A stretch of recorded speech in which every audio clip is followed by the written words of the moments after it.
கர்த்தருடைய பரிசுத்த நாமத்திற்கு ஸ்தோத்திரம் உண்டாவதாக. இன்றைய ஜீவ வார்த்தை நிகழ்ச்சியை கேட்டுக்கொண்டிருக்கும் அனைவரையும் கர்த்தருடைய பரிசுத்த நாமத்தினால் வாழ்த்துகிறேன், ஆசீர்வதிக்கிறேன். இன்றைய தின தியானத்திற்கு தேவன் கொடுத்த வேத பகுதி யோபு 23ஆம் அதிகாரம், அதில் 14ஆம் வசனம். யோபு 23:14. இப்படி எனக்கு குறித்திருக்கிறதை அவர் நிறைவேற்றுவார், இப்படிப்பட்டவைகள் இன்னும் அநேகம் அவரிடத்தில் உண்டு. இன்றைய தினம் நாம் தியானத்திற்கு தேவன் கொடுத்த வேத பகுதி என்னவென்றால், எனக்கு குறித்திருக்கிறதை அவர் நிறைவேற்றுவார். இன்றைய தினம் இதை கேட்டுக்கொண்டிருக்கும் விசுவாசிகளே, தேவன் உங்களுக்கு சொன்ன வார்த்தைகள், சொன்ன காரியங்கள் நிறைவேறும் காலம் நெருங்கிவிட்டது. நிறைவேற்றுவென்று வாக்கு தேவன் உங்களை நோக்கி கொடுக்கிறார். அந்த காலம் நெருங்கிவிட்டது. அநேக வாக்குத்தத்தங்கள் உங்களுக்கு வந்திருக்கும், அநேக தீர்க்க தரிசனங்கள் உங்களுக்கு பார்த்துருப்பீங்க. அநேக காரியங்கள் அநேக ஊழியக்காரங்கள் மூலமாக உங்களுக்கு தனிப்பட்ட வாழ்க்கையில, தனிப்பட்ட முறையில, குடும்ப வாழ்க்கையில அநேக காரியங்கள் நீங்கள் உங்களுக்கு தீர்க்க தரிசனமாக, வாக்குத்தத்தமாக வெளிப்பட்டிருக்கும். தேவ வார்த்தைகள் வெளிப்பட்டிருக்கும். ஒருவேளை நினைச்சுக்கிட்டு இருக்கலாம், இவ்வளோ வருஷம் ஆச்சு, 5 வருஷம் ஆச்சு, 10 வருஷம் ஆச்சு, 2 வருஷம் ஆச்சு, 6 மாசம் ஆச்சு, நீங்க நினைச்சுக்கிட்டே இருக்கலாம், இவ்வளோ நாளாச்சு, இன்னும் நிறைவேறலையே அப்படின்னு. ஆனா தேவன் என்ன சொல்றாரு பாருங்க, உங்களுக்கு குறித்திருக்கிறதை அவர் நிறைவேற்றுவார். இது யோபு சொல்றாரு, எனக்கு குறித்திருக்கிறதை அவர் நிறைவேற்றுவார் அப்படின்னு. அப்ப யோபுக்கு குறித்த காரியங்களை தேவன் நிறைவேற்றினார். அப்ப யோபுக்கு நிறைவேற்றின தேவன் உங்களுக்கு நிறைவேற்ற மாட்டாரா? உங்களுக்கும் நிறைவேற்றுவார்.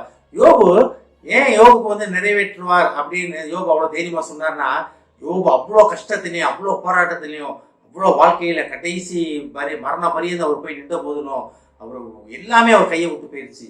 அவர் மனைவியே அவர் திட்டிட்டு தூஷித்துட்டு உயிரை விடுன்னு அப்படின்னு விட்டுட்டு போயிட்டாங்க. அப்ப எல்லா சகலமும் அவர் கையை விட்டு போனதுக்கு அப்புறமும் நண்பர்கள் அவர் குறை சொன்ன நேரத்திலையும் அவர் தேவனை விட்டு விலகவில்லை. அவருக்கு நல்லாவே தெரியும், தேவனை நான் என்னுடைய மாம்சம் கண்களே பார்க்கும் அப்படின்னு தேவனை குறித்து சாட்சியாக சொன்னார் அவரு. அப்ப அந்த தைரியம் நம்மகிட்ட இருக்கிறதா? தேவன் எனக்கு குறித்தவளை செய்து முடிப்பார், தேவன் எனக்காக யாவையும் செய்து முடிக்கிற தேவனை நோக்கி கூப்பிடுவேன் அப்படின்னா அந்த தைரியம் இருக்கா நமக்கு? 1 நாள், 2 நாள், 6 மாசம், 1 வருஷம் ஆனோன்னு அந்த வாக்குத்தத்தங்களே மறந்து விடுகிறோம். நம்ம அநேக வாக்குத்தத்தங்கள் உண்டு. அந்த வாக்குத்தத்தங்கள் அனைத்தும் நிறைவேறும் காலம் நெருங்கிவிட்டது.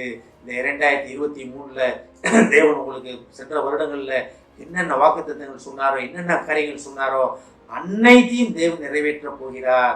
அந்த காலம் நெருங்கிவிட்டது. சகோதர சகோதரிகளே, விசுவாசிகளே, தேவன் உங்களுடன் இடைப்படும் காலம் நெருங்கிவிட்டது.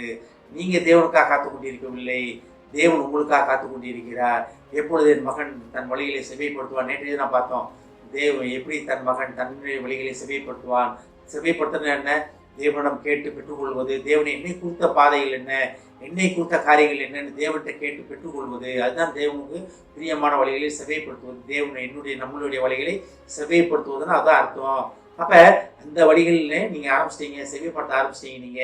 அப்ப அந்த வழிகள் செவையாக இருக்கும் பொழுது தேவனுடைய வாக்குத்தத்தங்கள் நிறைவேறும் காலம் மிக சமீபமாக இருக்கிறது. தேவன் உங்களுக்காக காத்து கொண்டு இருக்கிறார். எப்பொழுது என் மகன் என்னை நோக்கி பார்ப்பான், என்ன நோக்கி பார்த்து தன் வழிகளை செவைப்படுத்துவான்னு தேவன் தான் உங்களுக்காக காத்து கொண்டு இருக்கிறார். வாக்குத்தத்தங்கள் உங்களுக்காக காத்து கொண்டு இருக்கிறது. பரலோக கஜானால, பரலோகத்தில் உள்ள பீரோல, பரலோகத்தில் இருக்க உங்களுக்கான பேர் சொல்லி வைக்கப்பட்டிருக்கிற சேஃப்டி லாக்கர்ல உங்களுக்கான வாக்குத்தத்தங்களும் தீர்க்க தரிசனங்களும் மலையாக குமிந்து இருக்கிறது. அதை பெற்றுக்கொள்ள வேண்டிய காரியம் உங்களுக்காக இருக்கிறது.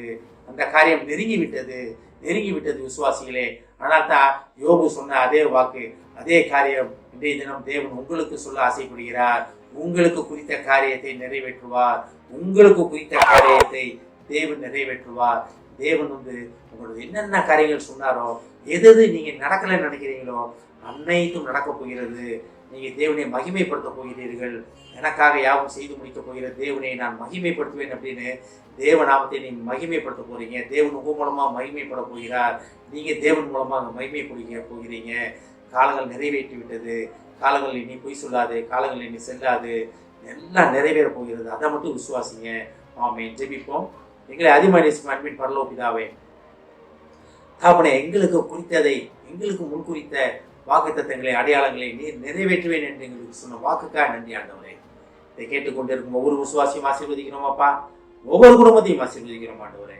ஏஸ்தாப்பனே, குடும்பத்தை குறித்த அநேக வாக்குத்தத்தங்கள் உண்டாண்டவரே, அதை உம்மிடத்தில் கேட்டு பெற்றுக்கொள்ள உதவி செய்ய மாட்டவரே.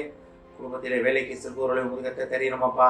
இந்த சரியான வெயில் காலத்திலே தகப்பன் அவர்கள் பிரயாணப்பட்டு போகும்பொழுது தகப்பனே தேவையிலிருந்து போஷிய மாட்டவரே, இந்த வெயிலின் கொடுமையால் அவர்கள் பாதிக்கப்படாதபடி பாதுகாத்துக் கொள்ளும் அப்பா.